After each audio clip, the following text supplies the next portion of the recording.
Good morning, everybody, and welcome in here. If you're not watching in the city of Philadelphia, just know that you're watching the show that's taking place in the greatest basketball city in the world with the number one basketball team in the NBA, the 76ers, who happen to beat that other team, the Utah Jazz, the Utah whiny crybabies, more like it. I loved watching that game last night. And what we should be talking about today is how now Joel Embiid is the undisputed MVP of the National Basketball Association. Undisputed frontrunner right now for the National Basketball Association's most valuable player award. That's what we should be talking about. And that's what we will be talking about here in Philadelphia. But nationally, what they're going to be talking about is Donovan Mitchell's post-game bitch and moan fest about the officiating in this game. And that's a crime. That in itself is a crime. And I can't believe that he went on this epic rant at the end of the game to the media about how they weren't getting calls and how great guys, well, we're a bunch of great guys. We're just fantastic. Aren't we great? We never complain. We never say anything. And we're getting robbed. Stop it. Like, if you're embarrassing yourself. To go out on that rant last night was embarrassing if you're Donovan Mitchell. And maybe today he's waking up and be like, maybe I shouldn't have cried. Well, you did, and it was stupid. Every ounce of it was dumb. We will go through it because we have to. I'm a glutton for punishment, but not before we praise Joel Embiid for the performance that he had last night. We talked about a game last week with the Toronto Raptors that Joel Embiid came out and became the first Sixer since Allen Iverson to hit 50 points in a game. This game against the Jazz, I think, unquestionably tops that game because Joel Embiid did everything you needed him to do to win this basketball game against the best opponent you could possibly put him up against right now in the NBA. You already beat the Lakers earlier in the season. Great.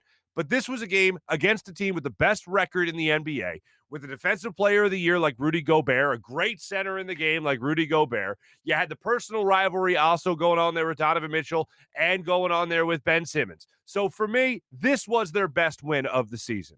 And you could not have scripted it better. Right before the All-Star break, the two best teams in each conference, the one best team in the entire NBA and the Utah Jazz, come to Philadelphia to play the last game before the All-Star break and have all the drama that surrounded it, from the Jazz beating the Sixers the first time around without Joel Embiid and Ben Simmons going off for the 42-point game. It culminates to this. It culminates to this moment, the best moment you could have before the All-Star break, and the Sixers handled their business. And here's the thing. There were multiple times with 21 threes by the Jazz.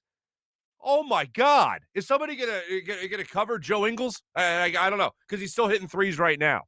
But they go out in this game, and they take everything. You hit 20 plus threes, it's everything.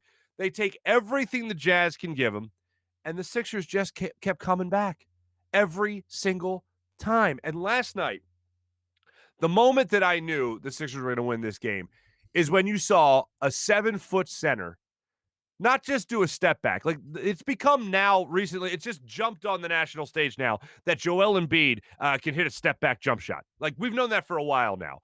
But when did he start hitting step backs? He ran back 3 steps to hit that 3 to tie the game and force overtime. And in case you missed it, this is what it looked like last night. Who runs back this far at 7 foot to hit a game-tying 3 to go into overtime? After that, realizing the situation, pulls back instead of posting up, pulls that trigger on the 3. Bogdanovich not tall enough to contest. It was closely guarded. It was phenomenally guarded, but Joel Embiid still took advantage of it and hit the shot over Bogdanovich. By the way, that's Ala Abdelnaby and, of course, Mark Zumoff with the call on NBC Sports Philadelphia. And Joel Embiid forces overtime, and then at that point, it looked like, I mean, he did look gassed. It was the first time in a while you saw him look gassed, but he still conjured up everything he could to help his team win, like an MVP should. Everything he did in that game was MVP, MVP, MVP throughout. That's what it looked like. And then in overtime, the guy I've been talking about a lot who doesn't get enough praise, Tobias Harris, took care of business, came alive in overtime, hit three big shots for you in that overtime period, and looked like a guy that was going to be a closer for you. We look at Ben Simmons a lot like he should be the closer of this team, and oftentimes he is. Joel Embiid helped to close out regulation, and then in overtime, Tobias Harris just came alive. A complete team win, to use that cliche, and I love this after the game. Doc Rivers comes out, and he says he's going to go on his last campaign. And then he hinted at maybe running for president one day. But he said, I got to look at it like this. Ben Simmons is the defensive player of the year. Plays the hardest guy every single night, plays the toughest guy every single night. And people want to look at Donovan Mitchell dropping 33 points on the Sixers last night. He did it with an AI number of 33 points on 34 shots. So, yeah, you're going to get your shots off. That doesn't mean you're making them all. And if Ben Simmons isn't on him, maybe you have a Donovan Mitchell 50-point night on the Sixers last night. And that, of course, was not the case. Could not be more impressed. And the other thing was odd. Joel Embiid came out after the game and started talking a lot about how he wanted to be Defensive Player of the Year, and this is not breaking news. Personally, I'd like Joel Embiid to talk about how he wants to be an NBA champion, but all right, I'll take Defensive Player of the Year right now. But Doc Rivers after the game said that's got to go to Ben. I thought that was interesting. But nonetheless, if you got two guys that are competing to be the Defensive Player of the Year, that means you're going to be a top 10 defense in the National Basketball Association, which is what the 76ers are right now. And you love to see it, basically. You love to see it. JoJo, aside from doing a lot for the Sixers through those first four quarters of basketball, also decided to ref the game at one point. And if you missed this last night, this was a part where you could just kind of, it gave you the warm and fuzzies because it was so enjoyable. JoJo last night, after they decided to tee up Donovan Mitchell and he gets thrown from the game. Take a look at this.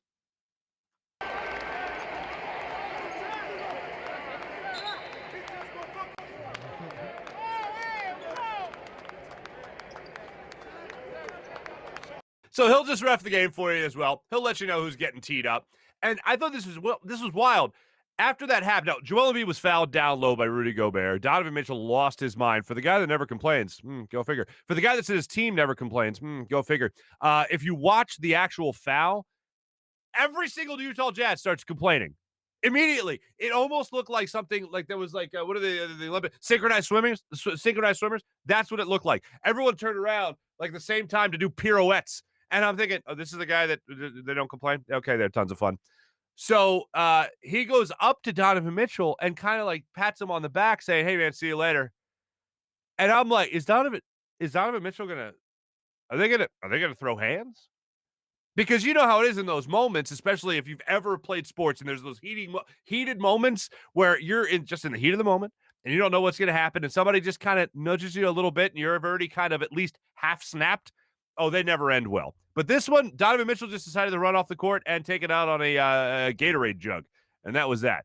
But I've been alluding to it a lot. We're going to let you hear two post-game rants, if you will. One was from Donovan Mitchell. The other was from Joel Embiid as well. By the way, I didn't even tell you. Welcome to the Farzy Show here at the Steven Singer Studios. I'm so caught up in everything that happened last night with the Jazz and the Sixers. But after the game, you had this epic rant that's now getting all this national media attention from Donovan Mitchell. But what is not getting the national attention is Joel Embiid's rant after the game as well. We'll let you hear both of those coming up right now. Donovan Mitchell, after the game, was asked by a reporter from the Utah Jazz, from Utah, I should say, about the foul calls. And how, you guys seem really frustrated. How frustrating was it? And he goes on about a 90-second rant about how he's not going to complain. Hey, you guys know us. I'm not going to complain. We're good guys. We don't complain to the officials. We're good guys. Give the Sixers credit. But in my opinion, we won this game.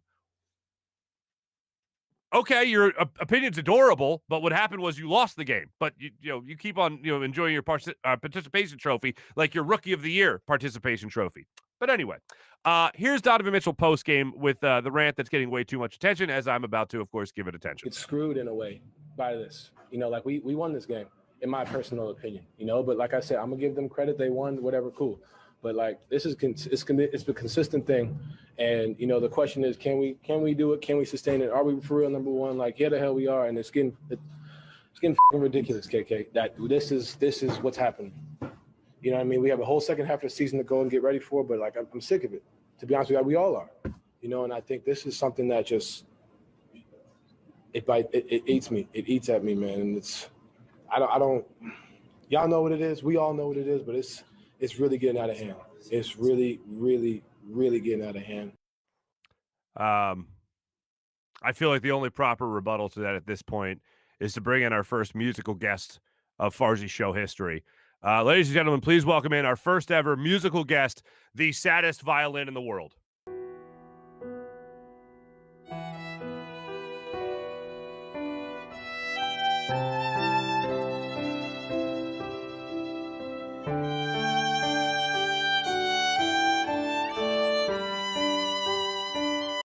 Thank you. Thank you very much. That was for Donovan Mitchell.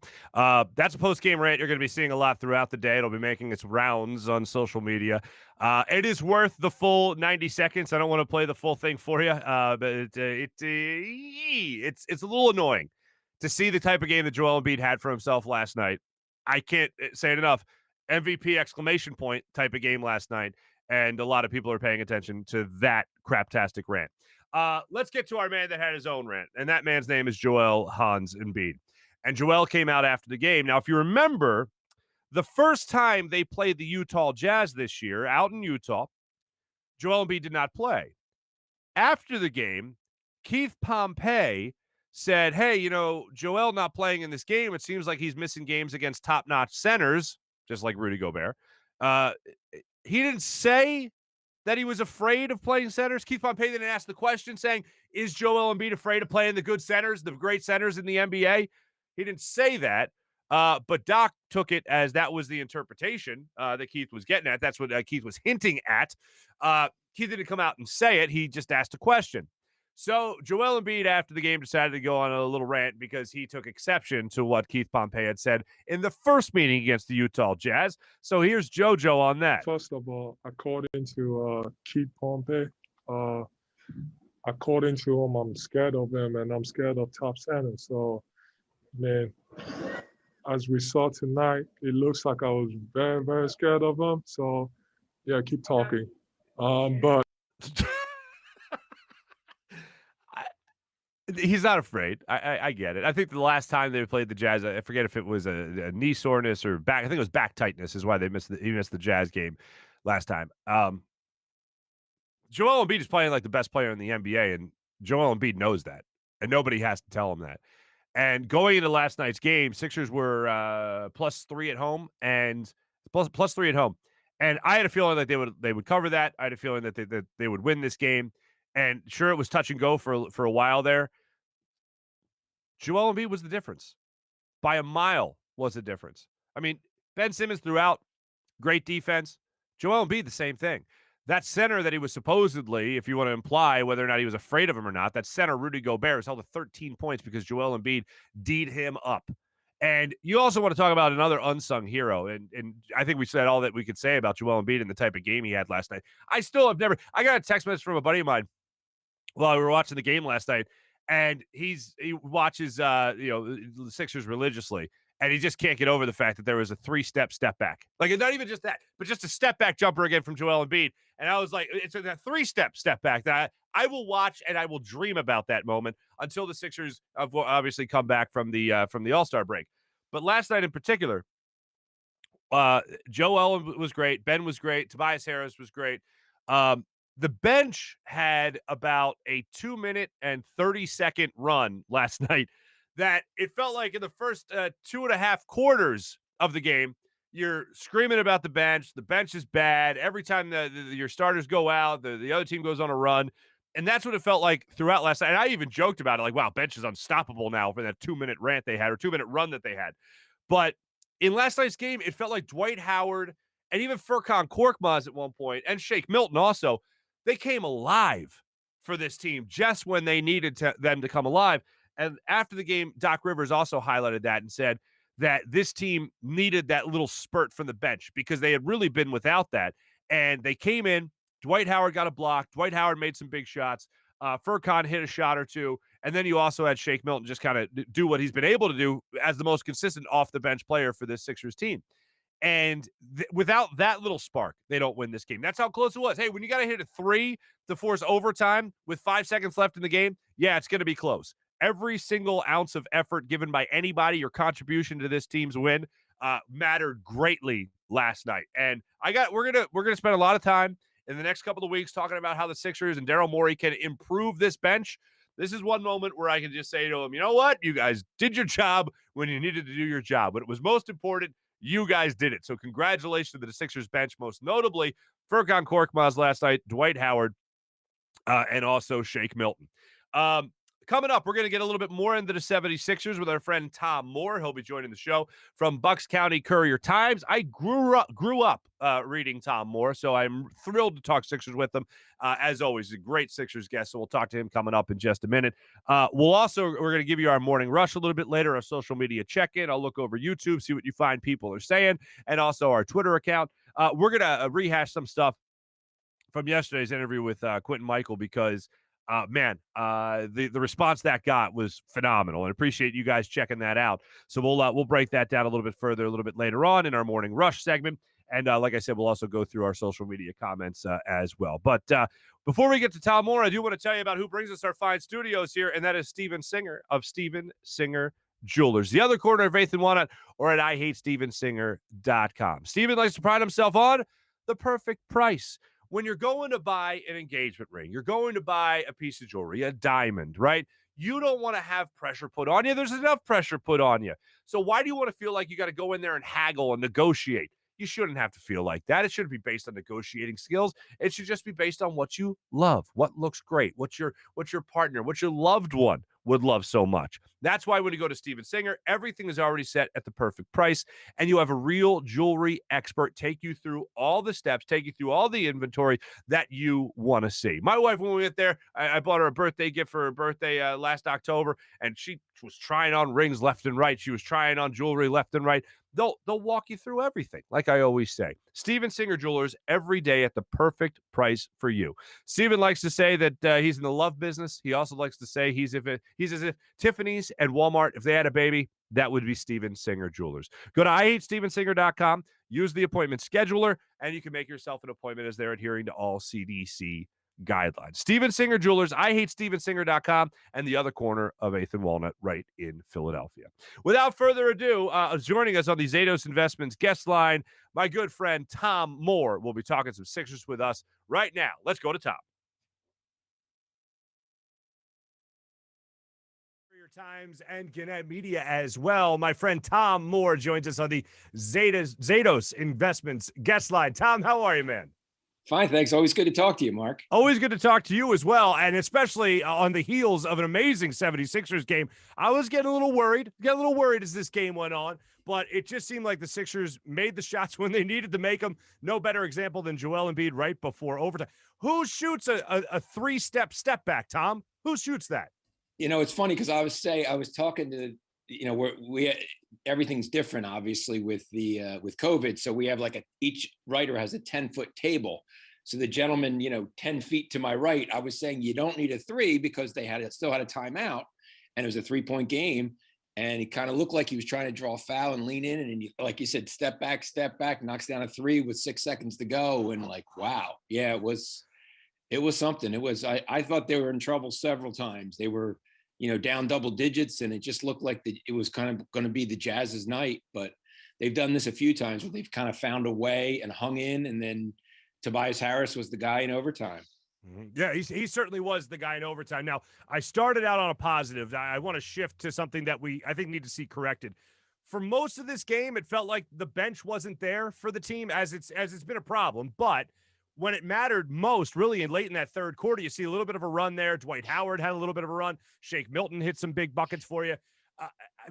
It seems like it's an inconsistent thing, and it's probably the thing the Sixers need to improve upon the most is getting some bench help down the line. No? Yeah, no, I agree. But I did think, the Jazz game, that late third quarter, they were down, and Rivers used all 5 bench guys, which he has not been able to do. A lot of times he has to play 2 starters with 3 bench guys because they just can't hold the fort, let alone, make up ground. And against Utah, they came from behind. I think they tied it up.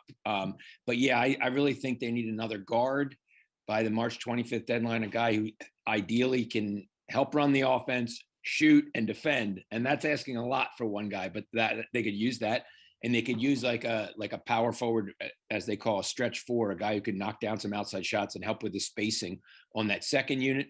If you want to really get, dig deep, you could argue they could use a better starting small forward than Danny Green. Maybe he could come off the bench, but I'm not sure that Daryl Morey is going to be able to address three needs. Maybe he can address one or two. And then if there's a buyout market and some guys are on teams that aren't going to make the playoffs and aren't going to be there, they may reach an agreement to buy out with their team, and then they could theoretically sign with the Sixers for the minimum or whatever amount. They have some exceptions available. But I think the bench definitely needs to be deeper and more consistent, come playoff time, or the starters are just going to have to play a lot of minutes. And in a long series, it can really wear you down. Yeah, sure, absolutely. And now we'll go back to the optimistic things, the positive things, especially in this game in particular. And one of the things I really appreciated was Doc Rivers coming out after the game and saying, maybe he broke some news. He said he might run for president one day. But before he said that, he said, "This is my last campaign." Yeah. It's that Ben Simmons is Defensive Player of the Year, which I found funny because just on the post-game show on NBC Sports Philadelphia, Joel Embiid had just said, "I'm going to be the Defensive Player of the Year." So if it's down to him and his teammate, Sixers fans win that. But Doc Rivers talked about Ben Simmons in that regard. Do you think he is being looked at right now as a legit candidate for Defensive Player of the Year? Yeah, I think he's a candidate. I think his biggest strength is his versatility, that he's been able to guard, as they say in the NBA, 1 through 5, and he takes kind of the best, maybe not the best center typically because that's Embiid, but the best 1 through 4 in the other team. And whether it's Kevin Durant or Devin Booker or, every team has at least one of them. And he,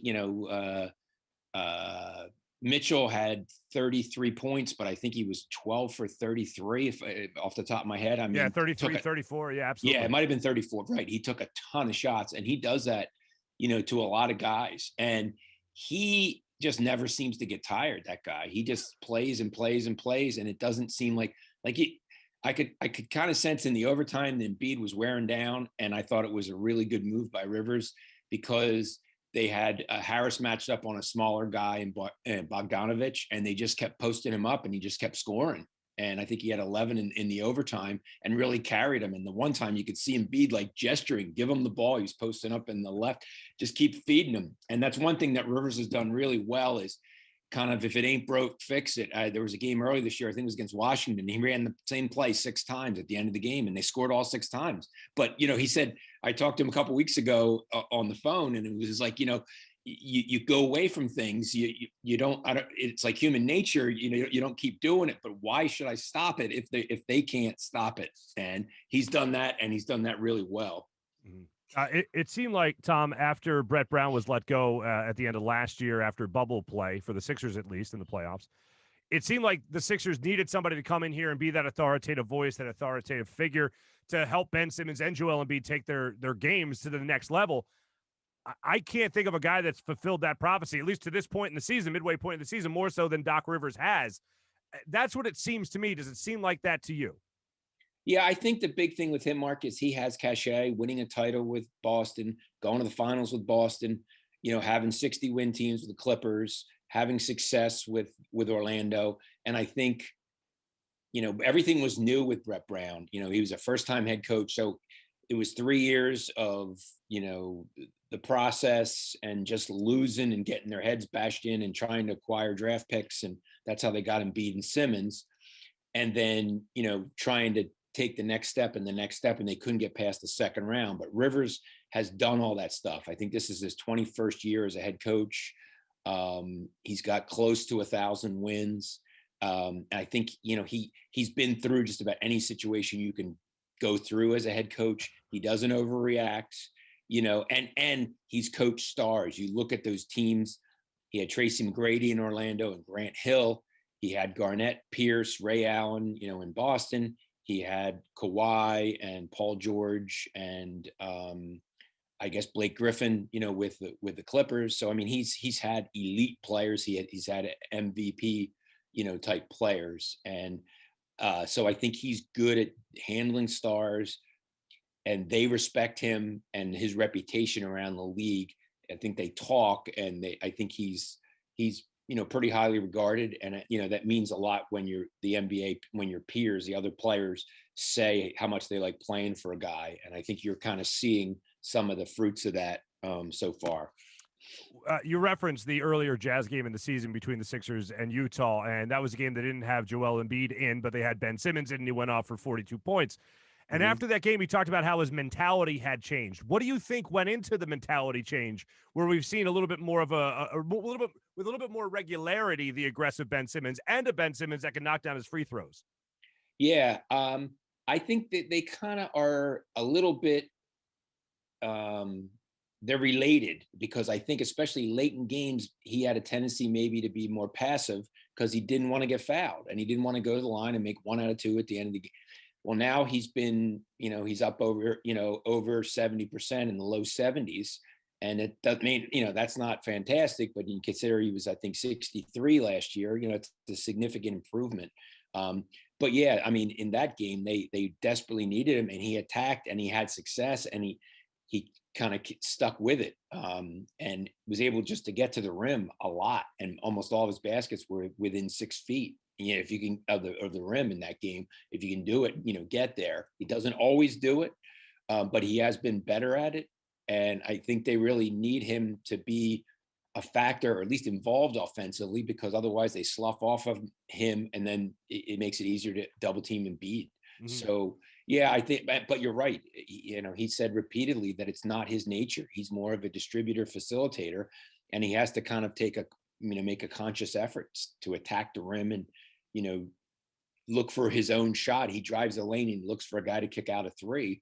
When he's got a little guy on him, and as well as he moves, he can just go right over him or around him or whatever. But yeah, they're going to need him to continue that for sure. And the other guy that's not getting enough praise, I feel, is Sam Cassell. How much has he had to do with Ben Simmons scoring being up this year, or at least in the last month and a half? Yeah, he works with him a lot before games. He shoots a lot it's funny because he shoots baseline 3s before games, and he makes like 4 out of 5. Like, it's amazing consistently. Because I'll tweet out a link, and then people get mad. They're like, "Why are you doing that?" I'm like, "Well, because he does it." And then Monday, he was shooting 3s from the far side, and Embiid was shooting mid-range shots from the near side, and I was able to get them. And they both made 2 at the same time. And somebody said, "How many times did it take you to do that?" I said, "I shot it for 20 seconds. That was the 20 seconds." I don't care if they miss them all or make them all. It's just showing what they're doing before the game. It's just really funny. Like, there's some science to trying to figure out who's doing well, how well. And I might not want to post it because they make too many or not enough shots, depending on what I want to see or whatever. Totally not the case at all. Yeah, I don't want to ruin it for people, but you're not Tom Moore, the director. You're not telling these guys, "Hey, can you guys take it again? I missed the one you made. Okay, can we get it again? All right, thanks." You get what you get, right? And that's it. You don't know how many they're going to, if sometimes they make X amount in a row, sometimes they take X amount in a row. You don't know exactly what the criteria are for moving from one spot to another. But if you see them, you grab it and you post it. That's it. Period. End of story. No science, like you said, no science involved. Now, if Ben Simmons doesn't win Defensive Player of the Year, and I asked you the likelihood of him actually being a candidate, you said he's at least a candidate. Is Joel Embiid far in front of him, in front of him at all? Where's Joel Embiid, you think, at least in that Defensive Player of the Year category? I think Embiid's actually higher probably in MVP than I think he's probably in the top 2 or 3 MVP wise. When I started covering the Sixers, the general manager was John Nash, and he always said, and I believe it to this day, MVP stands for most victories produced. You have to be on a good team. So if they're on a team that can win the East, hold off the Nets, and I think that's going to be a very interesting battle in the second half, and the Bucks could be in the hunt too. I think that would really help the cause, if win 55 games or whatever it is, and win the East. Or I shouldn't say 55. They're only playing 72 this year, so you got to prorate everything by 10. I'm so used to 82 games and what you need to win. But yeah, if they could approach 50 wins, I think that would really increase his chances, because Harden is the main guy in Brooklyn, but they have two other absolute studs, and LeBron's always a candidate with the Lakers. And Curry, if they're good, is a candidate with Golden State, but Golden State isn't as good. So I really think, he's probably in the top two, definitely top three, and maybe in the top two right now, just for everything that he does, how his scoring is increased.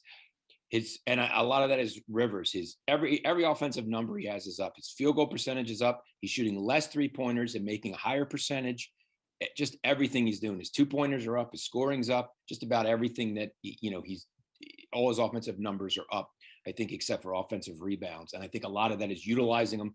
He's not just posting them up. He's playing in the mid-range. He's playing at the 3-point line, the top of the key. They're moving them all over the place to try to make it tougher for other teams to double team them.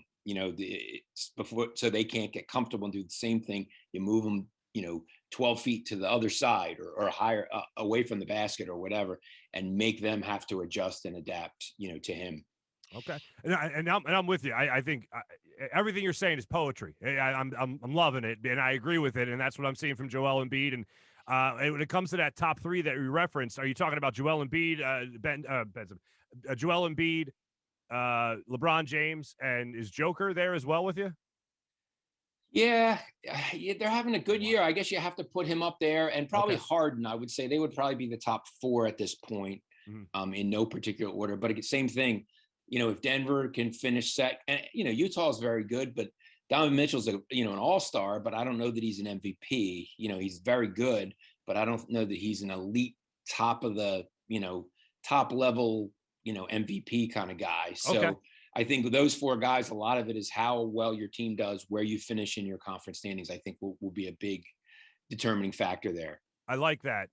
Most victories produced. I like that, and I'll remember that. I haven't heard that one before. Very simple, and this is going back to the late '80s, early '90s, and I think it really has held up, and I think it's true, because you can have the best year and be the best player, but if you're on a team that barely is 500, you're not going to be the MVP, because to be most valuable player, it means your team has to win. And God, then I wasn't even at Our Lady of Mount Carmel yet, Tom, writing for the Bucks County Courier Times. But to go back to Embiid real quick, when you talk about that MVP conversation, the game he had tonight, for me at least, even more so than the 50-point night, this was the game that MVP has. Holding his counterpart to 12 points and Rudy Gobert, hitting a game-tying 3-pointer like we referenced earlier, the step back, coming down with 19 rebounds, coming up with 40 points against, by the way, the number one team from the opposing conference, the Western Conference. If you're going to make a case for Joel Embiid as MVP, I think this is his best example. Would you put this up there as the number one, number two? Where would you rank him in games so far for JoJo?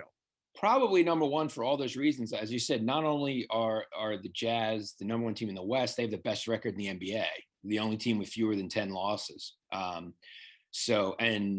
They've had a lot of success at home and a lot of success on the road, and they have a bench. They seem to have a lot of the elements that you want, a team that's capable of going, really deep, except maybe that elite end of the game guy, which Mitchell's trying to be and has made strides, but maybe isn't quite there. But yeah, I think just for the all around, for everything that he did tonight, Embiid did, I think and the fact that they beat the team with the best record, in the league, and also held on with the Nets winning in Houston. They're a half a game up, so they go into the break with that best record in the East, which they've had for over a month. But the Nets are kind of knocking on the door. So, and I think that's going to be really interesting the second half. I noticed something with the schedule that's kind of quirky. Normally you play every team 4 times in your division.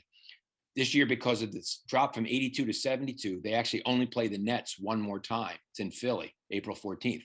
Since they split, the winner of that would get the head-to-head tiebreaker. So that's a significant game on a lot of levels, assuming they're close, heading down the stretch. Certainly. Here's a random question for you. Have you ever seen anyone come to Philadelphia and in their first year as a bench player have more fun than Dwight Howard seems to be having? Yeah, he's nuts. But before, when they're doing the introductions, I don't know if they show him on TV, the player introductions, he's going like this, and there's no crowd there. He's waving to him, and like he acts like he's encouraging everyone to cheer. There's nobody there other than some Sixer employees, media, and team personnel for both teams. And he does it every single game. He is he marches to the beat of a different drummer. That's for sure. I was going to shoot a text to Dave Schaller, their director of communications, and I was going to say, look, man, I think I need in my life a highlight reel of Dwight Howard just reacting to other people's made buckets from the bench. Because he's off the bench, it seems like every single time. Yeah. And it's really funny because he was regarded as a terrible teammate when he was a star because he wanted to be the guy. I mean, he played 3 years with Harden with the Rockets. And at the end of those 3 years, Harden was trying to get Howard traded, and Howard was trying to get Harden traded because they both wanted to be the alpha male. And what happened was Howard ended up signing with Atlanta, opting out of his contract. And that's when Harden just went through the roof. That's when his numbers and became MVP and he averaged 36 points in a season, which is the most, I think Jordan maybe did it once, but I mean, going back to Wilt, I think only one other player has done it. He's had some monster numbers in Houston. Yeah, absolutely insane. Last thing for you then, Tom, you look at the rest of this season, you've mentioned the schedule, the one more game against the Nets. When's all said and done, assuming they're healthy, can this Sixers team keep this pace through the second half of the year post All-Star break? Yeah, they can. I was also looking. They played. I think it's like the ninth easiest schedule the first half. So the schedule will get tougher. Now I think the Nets have played like the 10th easiest schedule the first half. So the schedules are similar in terms of the quality of the opponents. The second half, I think they're capable. It's a lot of the obvious stuff. The health. How many games will Durant miss? How many games will Embiid not play? With load management and minor injuries and things like that. It could come down to something like that because I think the teams are fairly even. I think it's funny. The Sixers are trying to add bench depth, and the Nets would really like to get another center. They have DeAndre Jordan, who just isn't quite good enough.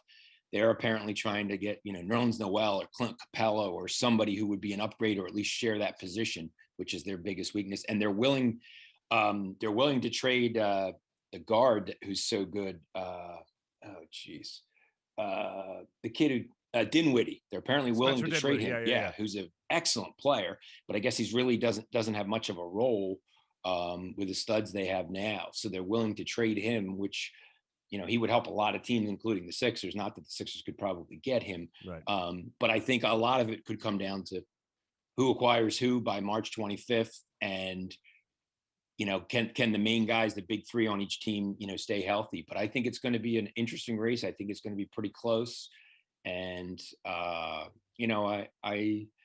it should be a lot of fun. I think that games like the Utah game kind of show you that, this team is capable of winning on nights where maybe they don't do everything right. The Jazz were killing them from the 3-point line. Sixers couldn't make a 3-pointer. I mean, and they were, but it was still like an 8-point game. And I think they had been outscored like 27-6 at the 3-point line, and it was still close. So I thought, well, they're kind of hanging in there, and that's what they did. And, they were able to just do enough. And like you said, force that overtime and with that 3. And then, Harris took over and he just kept feeding them and pulled out. I mean, that would have been a great game that, fans would have been going nuts. That would have been a kind of game that, that the fans would have, really enjoyed it in person. Do you miss having the fans there as someone trying to cover the sport? Do you miss that? Atmosphere wise, definitely. The weird thing is they still play the music at ear splitting level. Everything is as if like the fans are there, and I'm thinking, who are they playing this for? Like who is?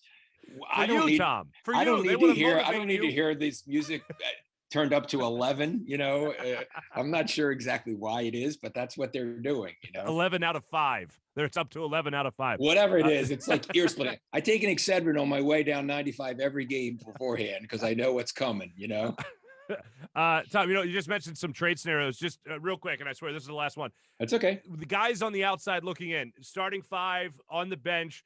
Who do you think are going to be those guys that are dangled out there as trade pieces from the Sixers? Yeah. Well, I would think, they're willing to trade guys in the last year of contracts, Danny Green, Mike Scott, The interesting part, would they be willing to part with like Tyrese Maxey, who's a rookie who started really well, but is kind of, not surprising as a rookie, as I think other teams have figured him out. He didn't even play at all. And Matisse Thybulle, who's a tremendous defender, a little limited on offense. I guess depending on who they could get, if they could get a guy that they think could be a difference maker, whether it's Kyle Lowry or George Hill or whoever it is, they'd have to determine if they're willing to trade somebody like that.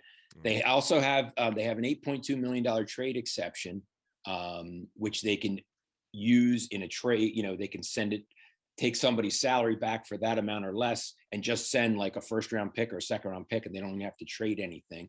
So that's helpful that they could use that to acquire somebody. So yeah, it's interesting that I'm pretty sure Daryl Morey will do something. Just a question of how much, and if he can't get what he wants by March 25th, will he wait and then really make a push in the buyout market to try to get somebody? If you remember a few years ago, they brought in Bellinelli and Ilyasova, who really helped the Sixers when they got to the second round that year. They really solidified the bench, gave them scoring and some moxie, off the bench and experience, which they really needed. So if they could do something like that, maybe get one guy in the trade deadline and somebody else in the buyout market, I think that would really help them.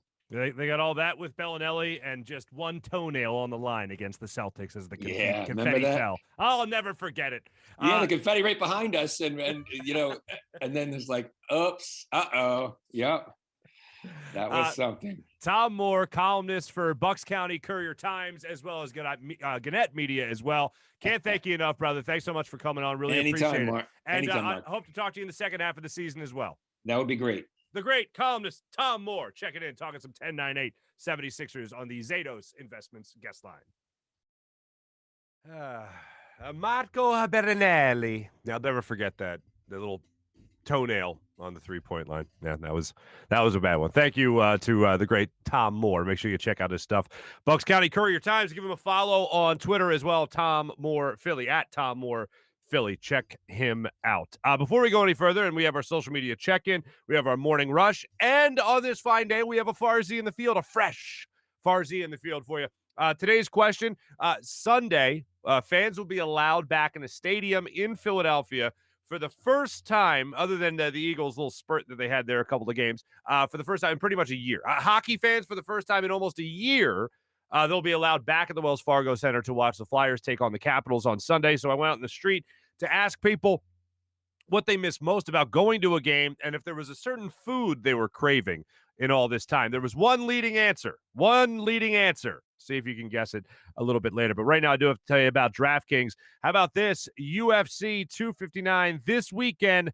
I'll be sure to get in on all the action-packed stuff going on, not just with the fights, but with DraftKings as well. And the DraftKings Sportsbook, the official sports betting partner of UFC, putting you in the center of this weekend's title fight with 100-1 odds on either fighter landing a punch during the title fight. Pick either main event fighter to land a punch during this weekend's UFC 259 bout, and DraftKings Sportsbook will give you 100-1 odds. Just bet $1 on either fighter to land a punch, and if that happens, you'll get $100. How about that? No better way to put your MMA knowledge to the test than to put your money where your mouth is with DraftKings Sportsbook. Do what I do. Use DraftKings Sportsbook.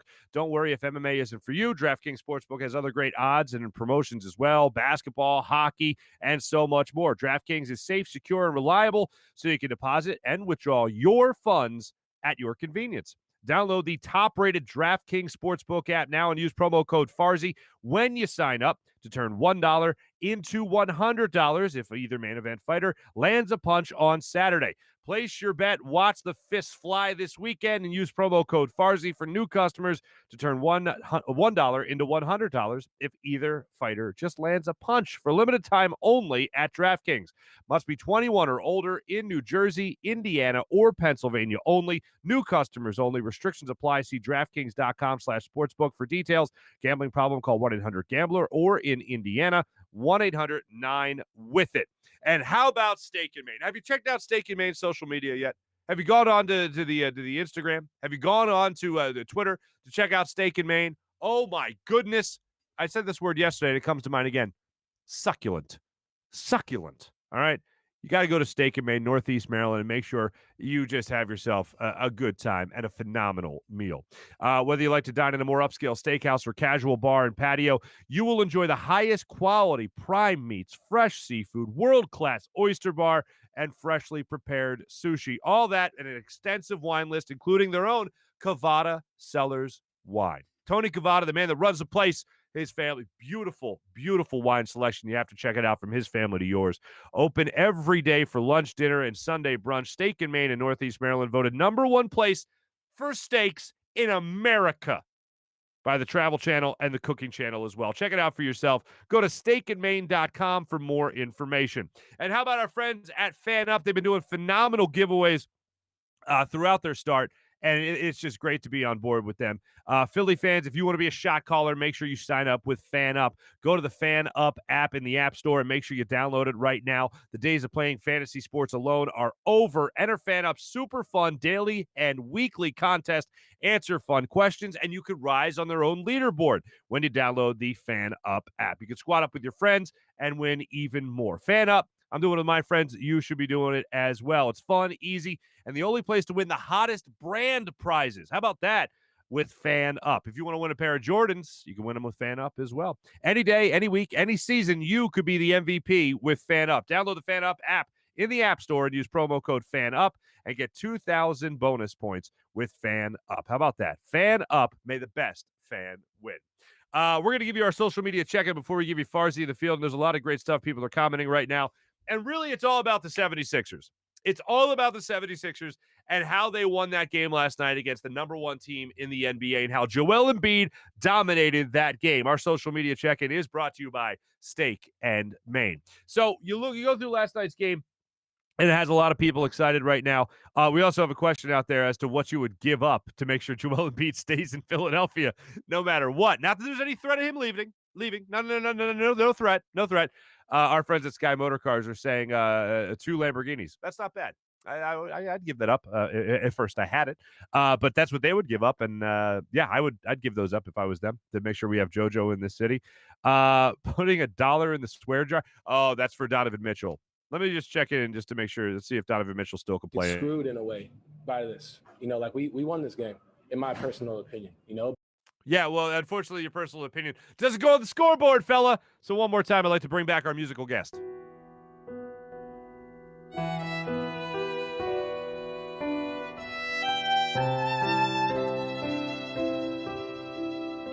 It's just too beautiful, really, when you think about it. It's not even sad. I mean, she rocks the hell out of that violin. But that's all for our Donovan Mitchell there. Biggest fear in life, Embiid one day, once out. Why you even got to wish that into existence? Why you got to put that in the atmosphere, Taylor? Come on.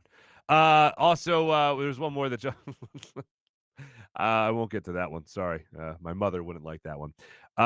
Trade Maxey if needed. John Axelban's hitting us up there.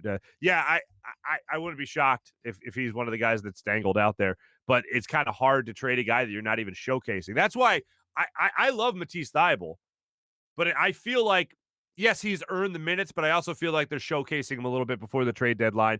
But I'm with Tom Moore. I mean, they definitely need somebody that is a shot creator. And like you look at last night, there were some instances where Mike Conley was that guy that was being able to create a shot in his own, become his own offense. And you could see little spurts of that. And I'm thinking, man, it'd be nice if the Sixers had a little bit of that outside of Joel Embiid. That might put them over the hump if you're talking about a deep playoff run. Even though right now I think they're very, very much capable of doing that. But it would help the odds. Let's just say that if they had somebody that could create their own shot outside of a Joel Embiid a little bit more often than Tobias Harris, who certainly was doing that in overtime last night. That was our social media check-in brought to you by our great friends at Steak and Maine. Ladies and gentlemen, I love going out and talking to the people. That's what you guys had to say on social media. How about what you guys had to say on the streets yesterday ahead of the Reading Terminal Market for this edition of Farzy in the Field, brought to you by FanUp, where I asked fans about returning to the stadium and also what stadium food they craved the most. I've told you what mine is. I'll tell you again in this bit, but check it out. Farzy in the Field, brought to you by FanUp.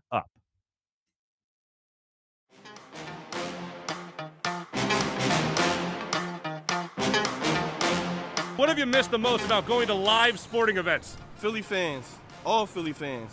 You know, always had the best time at the Phillies game. I miss going to the tailgates with my friends and walking in and drinking with them. I've just missed the atmosphere of being in the crowd, cheering on the team. Yeah, it'd be good to go back to it. Oh, man, I miss the camaraderie, man. Found another Phillies fan, sir. What does it feel like to know you could go back to a baseball game now? Feels amazing. I know that I can be around. Oh, I can't curse. Can I curse? I know that I can be around people now. That feels good. Oh man, I wish not being able to go and get drunk. I don't drink no more, so you know what I mean. Going down there and getting wrecked was the best. Phillies 08, best time ever. Do you even remember it? Yes, I do, vividly. Yes. All right, found some other sports fans, and my detective work tells me they might be from North Dakota, being by they have a Bison shirt on here, but an Eagles hat as well. You guys from out that way? Yes. We are. Okay. We are. All right. So let me just start off by saying sorry about Carson Wentz. Sorry it didn't work out here, but I'm glad they broke up. Is that the feeling in North Dakota as well? Or are we terrible people that ruined your quarterback? No, it's not. It's a tough call for anybody, I think, on this one. What have you missed the most about sporting events? Just being out with the people. All right. Is there a stadium food that you have been craving since lockdown? Chicky and Pete's crab fries. Crab fries from Chickies and Pete's. Chickies and peas fries. That's it. That's going to be the winner. Like I can already tell, that's going to be the winner. Nachos. See, me too. Nachos are my go-to. I smell the hot dogs right away. Okay. Now, is there a stadium food that you have been craving since shutdown? No, not with their prices. No. That's a good point. That's a good point. Yeah, no. Budweiser. Budweiser, yeah. Okay. All right, Budweiser. There's your plug right there. It's crab fries. Everybody. Crab fries. And I don't blame you. Chickens and Pete's, by the way, did not pay for that ad. Or no, not even a little bit. Neither did Budweiser, for the record. But you know you can get crab fries outside the stadium. But I know that nobody, you mostly enjoy them when you wait in the line at Citizens Bank Park, or you go out there and you wait in the line at the Wells Fargo Center and the link, and you go out there and you just crush some crab fries. I can't wait for that either. I'll tell you that right now. Ice cold beer, some salty, delicious crab fries. I'm with you, people. But I am going to crush my nachos because those by far are my favorite thing ever. I have nachos. I try to have nachos at every meal. I may have mentioned that before.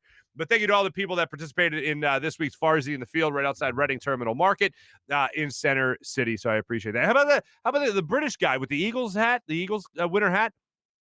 He got into football Americano real quick. You know what he misses, though, in London? The meat pies. I don't know if they're the same thing as the Aussie things that we get here at the Wells Fargo Center with the Ben Simmons connection. I don't know if they're the same thing, but they're delicious. I crush those. Those things are amazing. But if they're not, I'm sorry, I'm putting them in the same boat. But how about the British bloke enjoying the atmosphere here in Philadelphia already, embracing it? That's always good. That was Farzy in the Field, brought to you by the great people of FanUp. How about our morning rush? Our morning rush brought to you by Sky Motorcars and SkyMotorcars.com. We're going to try to give you everything we can possibly give you in Morning Rush right here. First off, we're going to start it out with a gentleman by the name of TJ Mcconnell. TJ Mcconnell, you might remember here in Philadelphia, a fan favorite, worked his way into a legit NBA career. How about the triple-double for TJ Mcconnell last night? Listen to these numbers here. First player ever with a triple-double with steals on 100% shooting since steals became a stat in 1973.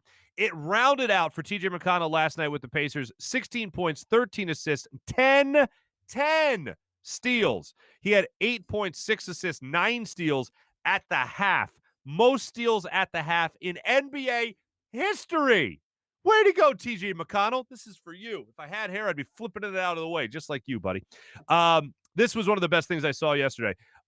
Zion Williamson, if you remember in his high school tape, there's a little kid, I assume is a freshman, maybe a sophomore, that has great hair. If you remember this kid, he had a great coif of hair, and he D's up Zion rather well. Well, this kid's got a little bit of a backstory now, right? But look at this. In case you haven't seen this yet, this is one of the oldest things you can see on the internet now. I think everyone has seen this, but in case you haven't, you don't get tired of seeing it. Like the kid that continuously says LeBron James, I could see that all damn day. This kid right here, I could watch all day as well. Look at this.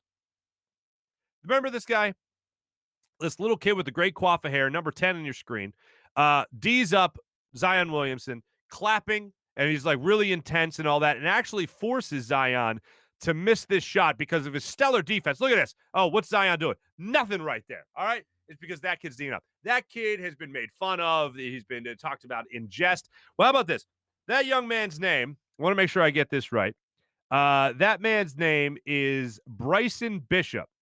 He just got accepted to Charleston Southern University, where he is going to be playing D1 college basketball. How about that? Shout out to Barstool, who made that public yesterday. I know that kid gets made fun of a lot. It's like, oh, what's he doing now? Well, he's going to play some D1 school basketball. Not too bad. Good for him. Quentin Michael, I said we're going to get back to some of the conversation from yesterday. If you haven't seen that yet, check out the podcast from yesterday's show as well. Quentin Michael was phenomenal. He's going to be doing stuff with Inside the Birds now. He's got a new podcast out there and YouTube show with his former teammate Jason Avant. So make sure you check this out. But Quentin Michael yesterday, some of the things he highlighted was Brian Dawkins was a bit of a jokester. I had never heard that before. And also the Patriots with Spygate in the 05, the year of 05, that Super Bowl that the Eagles lost to the Patriots in with Donovan McNabb and Brian Westbrook and company. But Quentin Michael was just a special teamer at the time. And he said he knew something was fishy.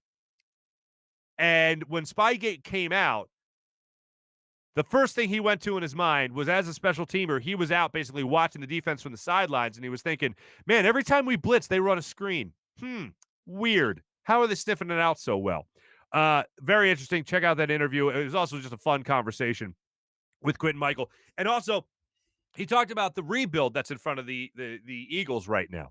And I bring that part of it up because yesterday, Chris Sims went on Eagle Eye podcast with NBC Sports Philadelphia and said that the Eagles have the biggest rebuild in the NFL in front of them right now. And he likes everybody, respects everybody in the front office, and I know we're not all there right now as far as that's concerned. But Chris Sims says that the Eagles right now have that rebuild in front of them, and it's the biggest in the NFL. Hopefully this isn't something that takes a number of years, and I hope Chris Sims is wrong on this. But I will say this until Jalen Hurts proves he can't play quarterback. The length of the rebuild is on Jalen Hurts' shoulders. That's it. It's on Jalen Hurts' shoulders. I know everyone's going to be looking at Howie Roseman and putting pieces around him, and certainly that's a big part of this. But ultimately, it comes down to quarterback play. Even if the offensive line is as terrible as it was last year and as injury-plagued as they were last year, Jalen Hurts still has to make plays with his legs. And one of the things I go back to is the conversation we had with Jason Avant a couple of weeks back, where you talk about confidence. No matter what, Jalen Hurts is going to be the most confident guy in the room. That's great. But also, more importantly, aside from confidence, is if that play does break down in front of him, Jalen Hurts will then create with his legs. And you hope he doesn't do that to the point of getting hurt and putting himself in harm's way. But bottom line is, if he can create those plays that break down with his legs, then the Eagles are going to be in a much better spot because they'll have a contingency plan, apparently, or essentially. Something doesn't happen in front of him that's supposed to happen, he'll extend the play until a receiver's open, or even maybe get you positive yardage out of it. It all depends no longer on Carson Wentz, but rather Jalen Hurts. And by the way, shout out to the Bison people of North Dakota in Farzy in the field this week that have no hard feelings with Philly. So I do appreciate that most humbly. As far as some scores from around the NBA last night, just give you one. The Nets won in James Harden's return to Houston. He got a little emotional. Houston Rockets played a nice tribute for him for the 9 years and the MVP season he spent with the Houston Rockets. It was interesting to see, but the Nets took it to the Rockets 132-114. James Harden came up with a triple-double in his return to Houston, something that obviously the Houston fans had seen him do time and time again while wearing the Houston red. But most importantly, the Nets win that game and stay a half game behind the 76ers in the Eastern Conference. Do want to give you our big bets segment brought to you. That was our the Morning Rush brought to you by Sky Motorcars. Our big bet segment is brought to you by DraftKings.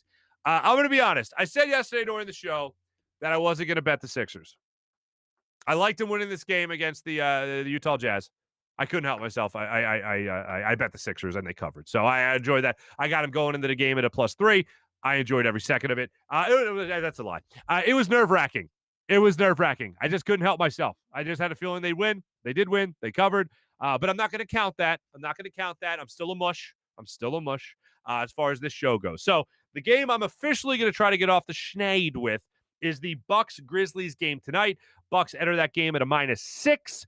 Bucks need a win before they go into the All-Star break here. Keep pace with everybody else in the Eastern Conference. I like the Bucks going into Memphis and beating the Grizzlies at -6. I also like them obviously covering at -6 right there as well. So that's my big bet brought to you by DraftKings. I'll be putting some money on that game tonight. DraftKings Sportsbook brings us our big bets segment. Here's what you got tonight. You got Flyers hockey. They got yet another matchup going on tonight with that pesky Penguins team. Hopefully they're able to take care of business better than they did in the game from 2 nights ago where they lost 5-2. You have a puck drop at 6 o'clock tonight in Pittsburgh, the second of this 3-game set that they're playing against the Penguins. Then the Flyers, obviously, they're going to return home for the Sunday night game going up against the Capitals. So hopefully that happens and they win that game. But hopefully they'll start it out tonight. 6 o'clock puck drop going up against the Pens. Thanks for watching the show today, everybody. Had a great time with you. My thanks to Tom Moore for joining the program. I'll be back with you tomorrow. We'll break down some more stuff with that Flyers game. We'll also talk a little bit more 76ers and plenty of Eagles news to get into. In case you missed it, Derek Gunn, friend of the show, Derek Gunn put out yesterday on social media that the Eagles are actually working on an extension with Brandon Graham. We've talked a lot about how he's on the wrong side of 30 already. We'll see if that news comes to fruition by tomorrow. And who knows, maybe we'll get Brandon Graham on the show next week. We'll see. But thanks for watching, everybody. We'll be following that story throughout the day. Jim Hyden produced the program. I appreciate that. And this is a Buzz Sports and Entertainment production. Thanks for watching the Farzy Show here from Steven Singer Studios. Have a great day, everybody. I'll talk to you later.